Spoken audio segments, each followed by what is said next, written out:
Bonjour et bienvenue. Aujourd'hui, on explore une source vraiment singulière. Un entretien avec Gandour, ancien cheval de course. Oui, bonjour. C'est un extrait de La Voix de Gandour, une perspective assez unique. Tout à fait. Notre objectif, décortiquer son parcours, étonnant. Des pistes de course vers le pilates et la découverte de soi. Un cheval qui parle de force intérieure, de reconversion, c'est pas commun, hein? Carrément pas. Alors la question c'est comment on passe de la vitesse folle à la lenteur, disons contrôlée du pilates. Surtout pour un cheval bâti pour ça, pour la course. Gandour lui-même, il en parle bien. Il dit que c'était comme passer d'une tempête à une brise. Ah oui, c'est une image forte. Très. Il mentionne la difficulté au début. Ralentir, pour lui, c'était presque disparaître. Après une vie à fond, quoi. Logique. Et c'est là qu'intervient Caroline, sa nouvelle compagne de vie, c'est ça? Exactement. Caroline, elle change tout. Elle lui offre pas juste une retraite pépère.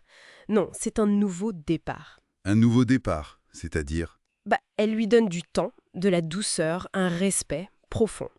Elle a senti, dit-il, que son âme avait encore des rêves. C'est beau. Et ça tranche, j'imagine, avec le monde des courses. Ah oui, complètement. Là, c'est l'exigence de performance, le cheval comme athlète avant tout. Ici, c'est l'être qui prime. Et ça soulève une question intéressante, non? Sur la valeur qu'on accorde, Tout à fait. La valeur au-delà de la fonction première. Qu'est-ce qu'on devient quand on ne sert plus à ce pourquoi on était connu? Comment on redéfinit son utilité? c'est un point clé. D'ailleurs, Gandour a aussi un nouveau coach, décrit comme patient. Oui, un coach qui observe plus qu'il ne pousse. Ça aussi, c'est différent. Il s'entraîne toujours pour une course, la Gentleman Race, mais le but a changé. Exactement. C'est plus gagner, mais garder une direction. C'est plus une quête intérieure, en fait. Et en parallèle, il découvre le dressage. Oui, mais pas pour les concours, pas pour les applaudissements. C'est plus comme une conversation avec lui-même, pour s'aligner. C'est intéressant cette approche. Et puis, alors arrive le Pilates. Voilà, le pilate. Alors là, on se dit, du pilate pour un cheval. Oui, on peut se poser la question. L'idée vient de Caroline. Elle s'est dit, si l'éthiopathie, cette thérapie manuelle qui cherche l'équilibre du corps, si ça a été adapté aux chevaux. Pourquoi pas le Pilates? Logique finalement. C'est ça.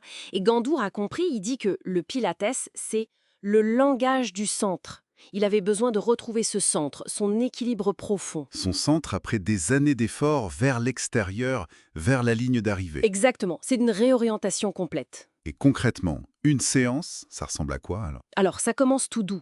Marcher lentement, en liberté, sentir le sol, prendre conscience. D'accord. Puis des exercices de proprioception, pour qu'il sente mieux son corps dans l'espace, quoi. Genre, Marcher sur des surfaces un peu instables, mobiliser doucement la colonne, les épaules, le bassin. Et la règle d'or, la lenteur. la lenteur. Il dit même, la lenteur demande de la force. C'est ça. C'est pas juste se relâcher, c'est un contrôle différent. Et bien sûr, tout ça, c'est encadré par des pros, ostéos et éthiopathécains. Bien sûr, c'est sérieux. Et le résultat de tout ça, pour Gandour? Il se sent restauré, c'est son mot. Et il ajoute « Je ne suis plus un outil, je suis un être ». Waouh! C'est fort. Très fort. Un être en mouvement, oui, mais avec son propre rythme, sa propre voix, un nouveau but. Il est même devenu mascotte pour Biopilate Paris, j'ai lu ça. Oui, mais plus qu'une mascotte, une présence.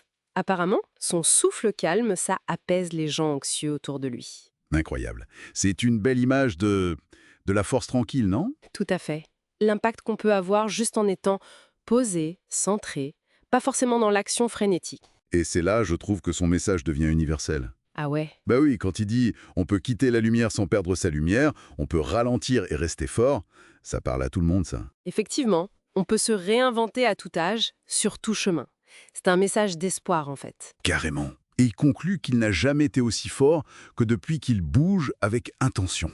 En résumé, donc, cette histoire, elle met vraiment en lumière une autre forme de force. Une force qui naît de la lenteur, de l'intention, de la conscience de soi. Loin de la performance pure et dure qu'il a connue, Exactement. Et ça nous renvoie à nous-mêmes.